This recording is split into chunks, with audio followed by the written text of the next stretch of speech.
Welcome back. People have been so upset by this season of The Bachelorette. Why do we have two?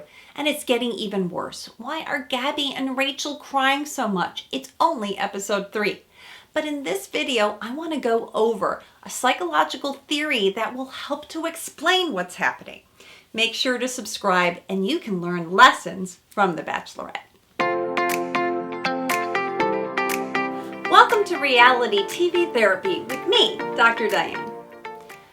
There's a lot to unpack in episode 3, but I want to start off talking about a bigger theme here, and that's people's feelings about what's happening to our two bachelorettes.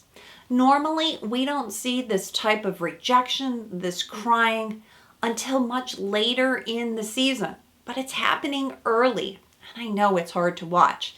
In fact, that rose ceremony, what did you think? Ugh, yikes. But I'm going to break up this video into 3 separate parts. Part 1, I want to talk about a psychological theory called state versus trait. Part 2, I want to talk about the men and how I think they're doing. Some men are doing better than others. And part 3, I want to do a short recap and summarize which men are left and what we can learn. Let's start with part 1. I want to start and give you a psychological theory, a way to think about the season and our two bachelorettes to answer the question, why so much drama? This is the main topic of today's video. In psychology, there's an interesting theory. It's called state-trait theory. Let me explain. A state is a temporary way of being. Think of your state in the moment. Thinking, feeling, behaving, and relating. It's the environment. It's the state, what's happening. While a trait is a more enduring characteristic or a pattern or behavior. Because both state and trait are happening to create a lot of the drama. Starting first with the state of the show. Anytime you're watching a reality TV show, you know that some things are not as they appear. Storylines can be manufactured. Segments can be edited, all for dramatic effect. The producers talk closely to the leads because they have to figure out what is the storyline, what's the arc. They're trying to make for good TV. But all of these are environmental and staged kind of states. Jesse says there are no rules, but he appears to make them up as he's going along.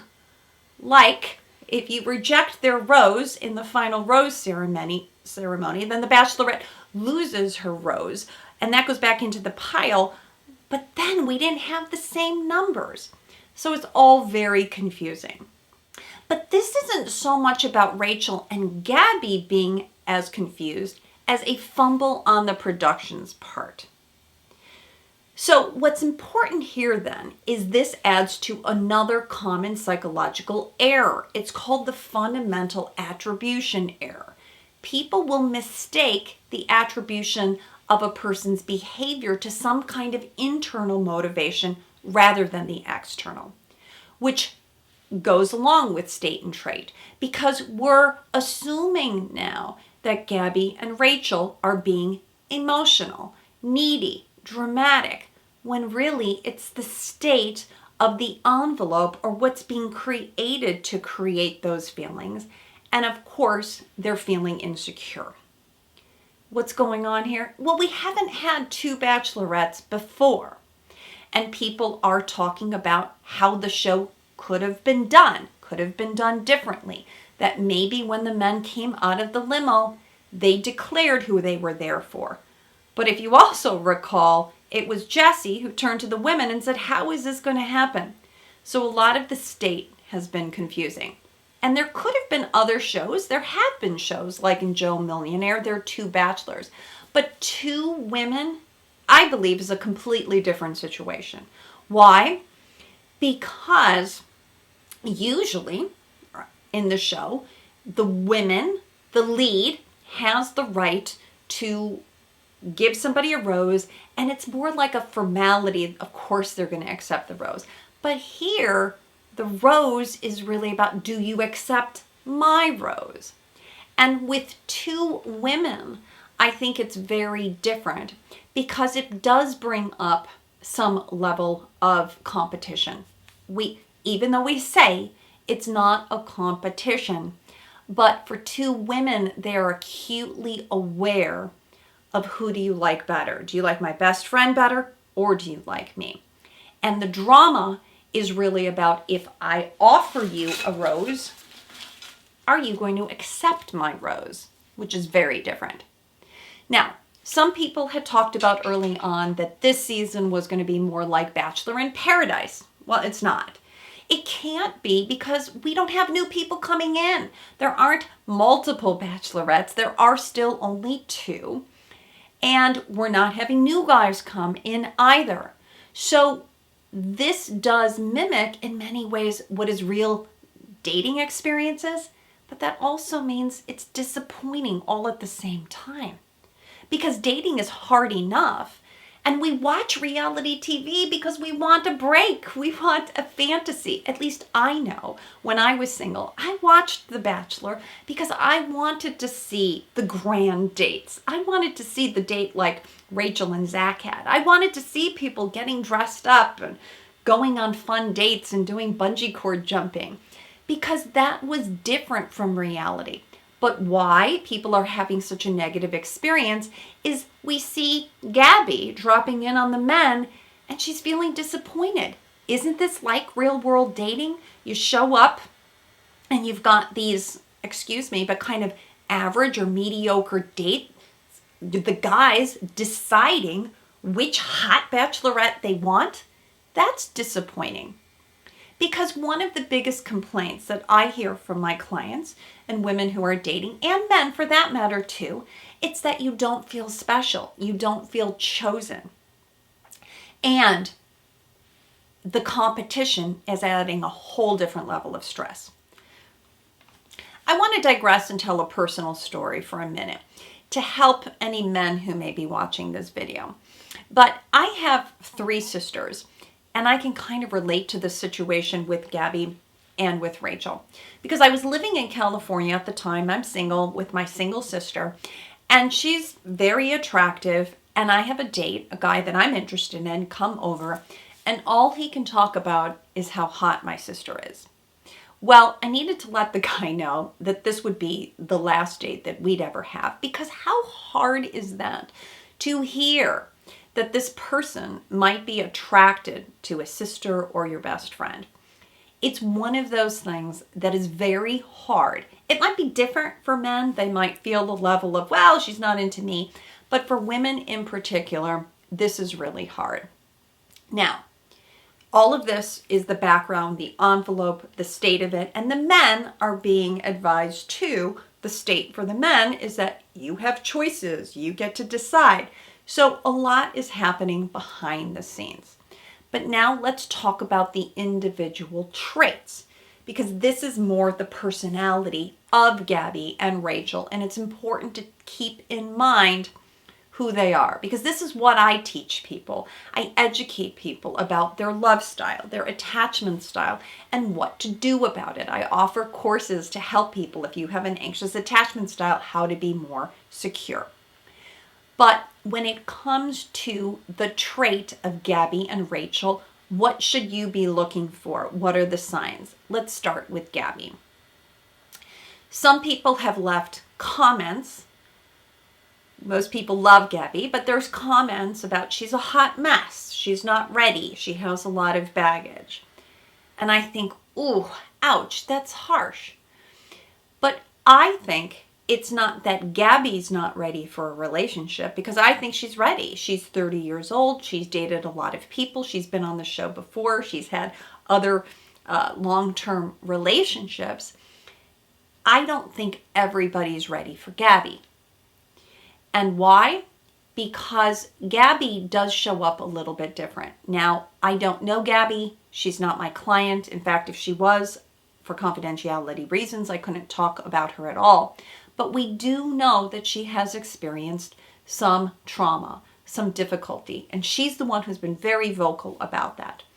I'm not sure at this point if she has a fearful avoidant attachment style, and that's very likely because it sounds like, again, her mother might have had bipolar. Her mother checked out, that she said she felt rejected by her. Her mother clearly didn't show up. That could be neglect or abuse. But these circumstances, for someone to be fearful avoidant, if that is the case, are pretty rare. It's about 9% of the population. And here's what people don't know, and we saw this happen with Eric, and I wanted to talk more specifically about Eric and Gabby on that one-on-one date. Because Gabby is simply telling her story. She's telling her story that she's estranged from her mother, that she had a difficult childhood. And Eric, we don't know all of this because, again, highly edited. He says, I'm sorry. He clearly feels bad about that. But it's hard for Gabby when she's hearing Rachel and how happy Rachel's childhood was. Rachel seems close with her mother. She's hearing Eric's story about his family and how close he is with them. And so we oftentimes think that it's a negative thing that triggers someone. Ooh, you have a negative reaction. But sometimes it's hearing about someone's positive story that can trigger us and put us in a state of comparison. So as if I'm not comparing myself to a sister, now I'm comparing myself to also think, am I good enough for you? And that is the piece that is complicated, because what Gabby talks about, she's messy. Her story isn't clean. It isn't neat. But that doesn't mean she's not ready. It doesn't mean that she's not healed to find love. Because as she said, nothing is more upsetting than an ongoing rejection from a parent. So as I mentioned, this is more rare. And the question is what to do about it. If I had to coach Eric, I would say, Eric, bar none, what you want to have with Gabby is patience. You want to say, I'm there for you. I'm here for you. What we saw was this interaction. Gabby also then is in an awkward position because she's feeling not good enough for Eric. But does she say that to him? That would be a lot. So she walks away. She gets up. They're in the middle of their date. She's clearly gotten triggered by something. Even the producers say, Gabby, what happened? She walks away to talk with the producers.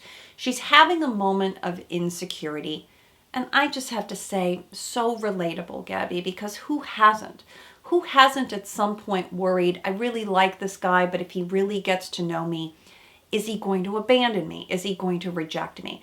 And I love that we have a Bachelorette that is not perfect, that is messy, that you will get to what some of the men said about her.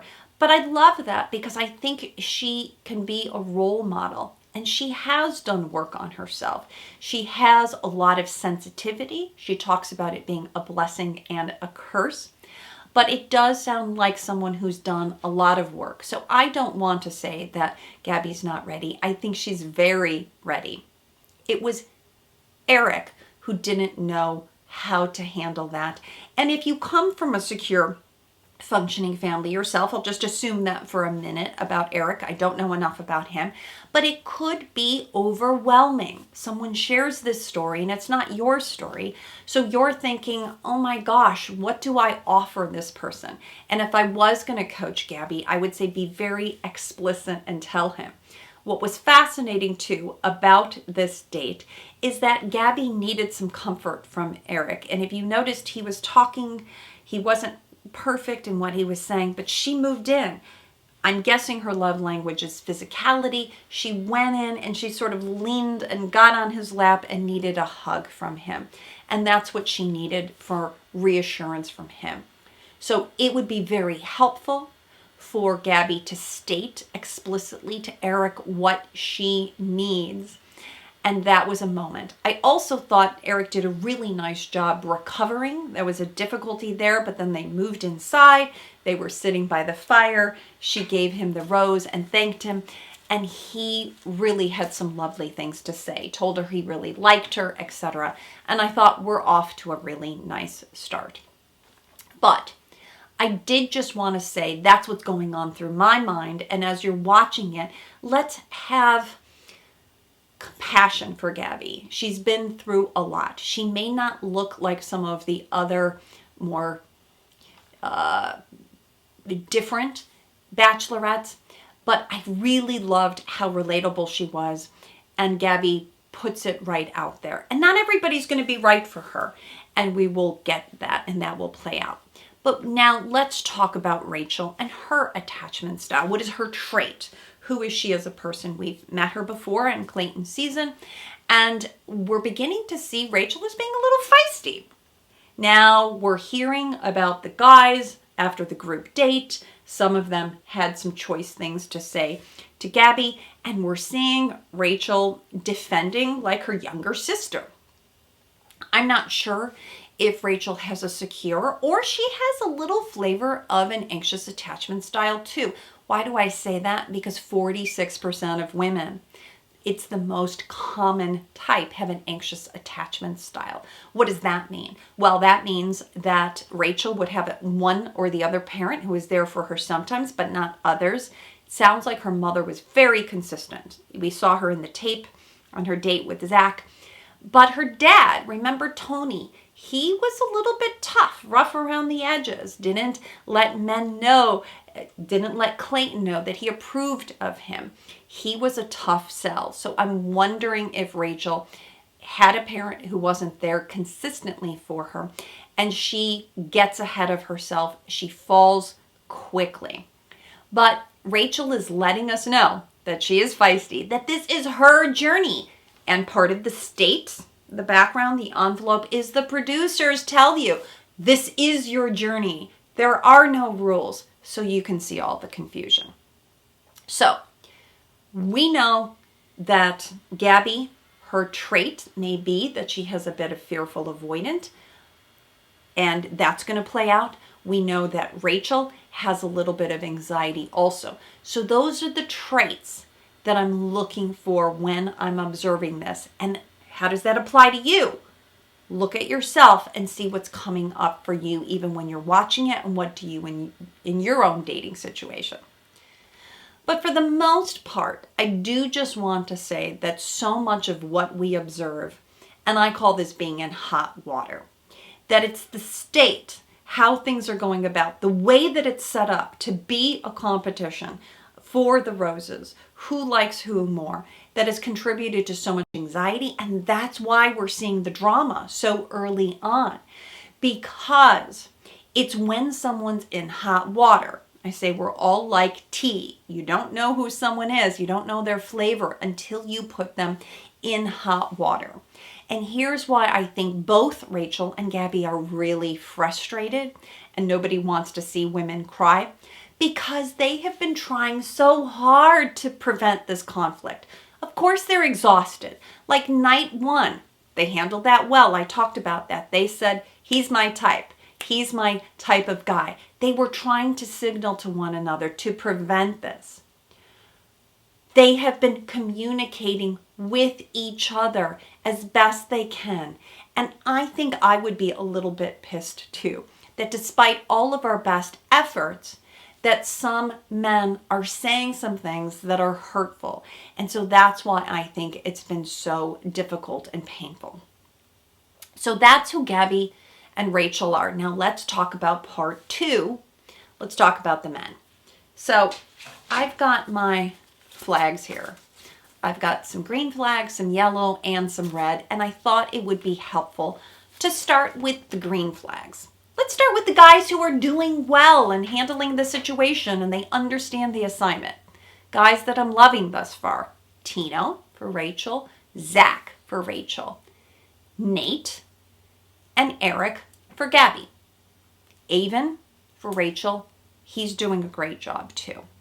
These men instinctively understood the assignment. Nobody had to tell them. Gabby didn't teach these dudes what to do, but they had a strong connection with either one or the other, and they went all in. So kudos to those guys. I think they are doing a great job. Now, are there any yellow flags? Yes, there are. And I want to give Tyler a yellow flag because what he did wasn't awful. It wasn't a red flag, but it wasn't a green flag either. And I think the men need to be paying better attention to how their behaviors are affecting both the bachelorettes. So what did Tyler do? Well, he went on the group date and he was leaning towards Rachel. And I don't know, maybe didn't have time to talk to Rachel yet. But he decided that he needed to pull Gabby and tell Gabby that he was all in on Rachel. I don't know about you. Let me know in the comments. I didn't think that was necessary because the other men didn't do that, or they didn't show us that. They didn't have to say, if you just declare that you're interested in one, do you really need to tell the other woman that you're not interested in her? And even Gabby said herself to Taylor, she said, have you told Rachel that? And he said no. So I'm going to put that there as a yellow flag. I'm not so sure about that. But let's talk about the big red flags. The big no-nos. And that's Hayden and Jacob. So Hayden, he's the one who gave Rachel a birthday card night one. He pulled Gabby into a conversation and said essentially Gabby was rough around the edges. And he went on, he elaborated even more. He went on and he said, I look at my own life and what my values are. And I have my intentions for Rachel. I think that you're bubbly, but you're goofy. And I don't know how to say it, but rough around the edges. So all of this to me felt like way too much and really unnecessary. Did Hayden really need to say that? He could have said it 100 different ways. He could have said, Gabby, if the producers put him up to it, I think you're great. I just feel a stronger connection with Rachel. All of that felt so unnecessary. And that was the part that was hurtful, and Gabby needed to be protected. Now, let's talk about, and by the way, this is the same guy, Hayden, who said when he came out of the limo, I'm somebody who thinks with my big head, not my little head, referring to Clayton. Really not very tasteful at all. So put this in the box here, and then Hayden still stays, and we're going to talk about that, but it felt judgy to me. Now, the second big red flag was Jacob, right? Mr. Romance guy that came in riding on a horse who likes to show his naked torso. Night one, he said that I like a woman who likes to take care of herself. That felt a bit judgmental. After all, Gabby and Rachel do take care of themselves, so that didn't feel like it had a lot of empathy. But he proceeds to tell Gabby, if you were the only one here, I don't think I would be interested in you. And I want to say, Jacob, why? Why do you feel the need that you have to tell Gabby that? And these women are talking, men. Of course they're going to be talking to one another. It's just the hurt that could be avoided. Now, there were also a bunch of other yellow flags. Tremaine, Alec, and James. I would give them yellow flags too because they couldn't decide. And in part, I want to be a little bit compassionate because if you don't have a strong reaction to one or the other, chances are neither one of them is right for you. And Tremaine was the one who was going on about he's not sure who he's going to choose. Alex was a little bit wishy-washy. And James, Mr. Meatball guy, I think he perhaps just wanted more airtime. I'm not so sure where he lands either. And that's what I think about the men. Now let me talk about part 3. I want to end with some positives because I didn't think that the episode was all bad. In fact, I really loved this date between Rachel and Zach, their one-on-one. It was probably one of the best one-on-ones I can recall from a long time. Here, the producers did a great job. We had Camaro set it up. There was this dress-up part. And seriously, the movie premiere with the story of us with Zach and Rachel, I thought it was so endearing, really a tearjerker. What I loved also was that Zach was very complimentary. So last week I mentioned that I didn't see enough from Jordan V. And we all remember that Jordan V went home. And even the guys this week were like, oh, you don't know if you want to get a one-on-one with Rachel because you might go home. I thought that was a little bit harsh. But this was something that Zach had no problems. Camaro asked him, is it hard dating two people? He said, no, not at all. I knew instantly that I had an attraction towards Rachel. And he answered that so well. There was a lot of sweet moments between them, and there was also chemistry. I had said last week that Rachel really wants a guy who kind of takes charge, but she's also said herself that she wants someone who's close to his family. And that's what we saw with Zach, that he said in the video, oh, I'm such a lucky son. My mother's so wonderful. And Rachel asked some lovely follow-up questions, and then there was that kiss. And how sweet and serendipitous that both their fathers watched airplanes take off, and I thought that was really a sweet commonality. And then when Zach says he's falling for Rachel, you can't help but think, wow, that's fast. But that's what these dates are designed to do. And I really think that Zach hit all the right notes because it was about Rachel. And he said that he was falling for her, and I like that. Now, Gabby's date with Eric also had a lot of sweet moments. I know there was that awkwardness when she's disclosing and being vulnerable, but he also handled the grandpa and the sound bowl, the sound room. He handled that all really well, and they were bowling together, and there was a lot of fun chemistry. And so I don't want to diminish that there's a really nice connection happening with Eric. So at this point, we had a number of men leave in the rose ceremony, and I want to go over the top men because at this point, also people were commenting, wow, they only have 9 each. But I do think that we've got some quality matches here. Okay, so let's talk about Gabby's 9 men. 1, we have Eric, who we just talked about. She had a great date. 2, Nate. He was so sweet during his little proposal in the photo shoot. 3, we have Jason, who I think is a real hottie. They're low-key not showing a lot about Jason, but I think he's one to watch. We have Johnny, who gave her a kiss. Spencer, who she said right out of the limo is my type. We have Mario, who's still a contender. Michael, Quincy, and Kirk. So those are Gabby's 9 men. So here's the confusing thing about Rachel and Gabby and how many roses there even were. So it looks like Gabby had 1 extra rose, but then Rachel gave out the first rose and the last rose, which was confusing. But in the end, they both have equal number of men going into week 4. Number 1, Rachel has Zach. Great date between the two of them. 2, we had Tino, who we're going to see more of. 3, Avon. Loved that football date between them. I thought there was a lot of really nice chemistry. Then we had Tyler, who I mentioned, a yellow flag. Ethan, some funny facial expressions with him. Jordan, we have Logan. And then Hayden got what would you call the producer's rose at the end. That would have left it with 8. But then James, who originally denied Rachel's rose, thinks he made a mistake and then comes back because he is part of Rachel's 9. So I am hopeful that moving forward with this level of clarity about whose guys, that this is going to calm the drama down. Then, of course, we're going to see usual drama like villain drama that we all expect. But I think this is a really good move to get clarity about who's with who.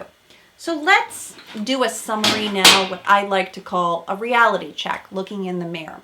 I want to end my videos this way with what can we learn about it. In short, don't be a Hayden or a Jordan. If you're dating, nobody wants to hear your feedback. Remember, if you have nothing nice to say, say nothing at all. But here's my second point. It only takes one person you're looking for. And you're not there to please everyone. I would give Rachel and Gabby the same advice. Don't focus on the people who aren't interested in you. Focus in the people who are. So even though the episode was rough, I'm holding space for everyone's feelings about that. And if you saw in my video, my husband tore off the final rose. We were so frustrated. I am excited for the new format moving forward. Let me know in the comments what you're thinking, and let's stay tuned to see what happens next.